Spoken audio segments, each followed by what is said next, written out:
ಒಂದು ಫಕೀರೇಶ್ವರ ಮಠ, ಅದು ಒಂದು ಜಾತ್ಯತೀತ ಮಠ.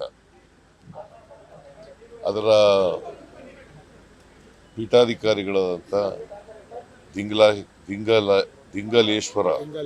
ದಿಂಗಾಲೇಶ್ವರ ಸ್ವಾಮೀಜಿಯವರು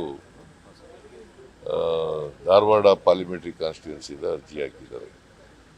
ನಾನು ಅವರಿಗೆ ರಿಕ್ವೆಸ್ಟ್ ಮಾಡಿದ್ದೀನಿ, ಈಗಲೂ ಕೂಡ ನಿಮ್ಮ ಮೂಲಕ ರಿಕ್ವೆಸ್ಟ್ ಮಾಡ್ತೀನಿ, ವಾಪಸ್ ತಗೊಂಡು ಕಾಂಗ್ರೆಸ್ ಪಕ್ಷನ ಬೆಂಬಲಿಸಬೇಕು ಅಂತೇಳಿ ಅವ್ರಿಗೆ ರಿಕ್ವೆಸ್ಟ್ ಮಾಡ್ತಾ ಇದ್ದೀನಿ.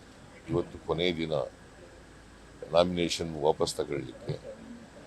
ಸೊ ಅವರು ವಾಪಸ್ ತಗೊಂಡು ಜಾತ್ಯತೀತ ಪಕ್ಷ ಕಾಂಗ್ರೆಸ್ಸನ್ನು ಬೆಂಬಲಿಸಬೇಕು ಅಂತೇಳಿ, ಬಿಕಾಸ್ ಅವರ ಮಠ ಜಾತ್ಯತೀತ ವ್ಯವಸ್ಥೆಗೆ ಭಾಳ ಹೆಸರುವಾಸಿಯಾದದ್ದು.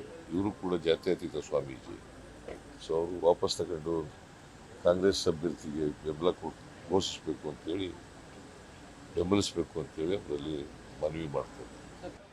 ಒಂದು ಫಕೀರೇಶ್ವರ ಮಠ, ಅದು ಒಂದು ಜಾತ್ಯತೀತ ಮಠ. ಅದರ ಪೀಠಾಧಿಕಾರಿಗಳಾದಂಥ ದಿಂಗಾಲೇಶ್ವರ ಸ್ವಾಮೀಜಿಯವರು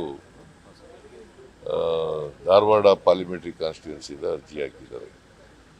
ನಾನು ಅವರಿಗೆ ರಿಕ್ವೆಸ್ಟ್ ಮಾಡಿದ್ದೀನಿ, ಈಗಲೂ ಕೂಡ ನಿಮ್ಮ ಮೂಲಕ ರಿಕ್ವೆಸ್ಟ್ ಮಾಡ್ತೀನಿ, ವಾಪಸ್ ತಗೊಂಡು ಕಾಂಗ್ರೆಸ್ ಪಕ್ಷನ ಬೆಂಬಲಿಸಬೇಕು ಅಂತೇಳಿ ಅವ್ರಿಗೆ ರಿಕ್ವೆಸ್ಟ್ ಮಾಡ್ತಾ ಇದ್ದೀನಿ. ಇವತ್ತು ಕೊನೆಯ ದಿನ ನಾಮಿನೇಷನ್ ವಾಪಸ್ ತಗೊಳ್ಳಿಕ್ಕೆ.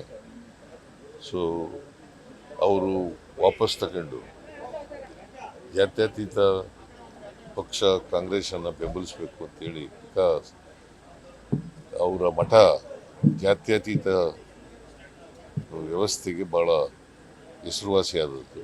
ಇವರು ಕೂಡ ಜಾತ್ಯತೀತ ಸ್ವಾಮೀಜಿ. ಸೊ ಅವರು ವಾಪಸ್ ತಗೊಂಡು ಕಾಂಗ್ರೆಸ್ ಅಭ್ಯರ್ಥಿಗೆ ಘೋಷಿಸಬೇಕು ಅಂತೇಳಿ, ಬೆಂಬಲಿಸಬೇಕು ಅಂತೇಳಿ ಅವರಲ್ಲಿ ಮನವಿ ಮಾಡ್ತಾರೆ.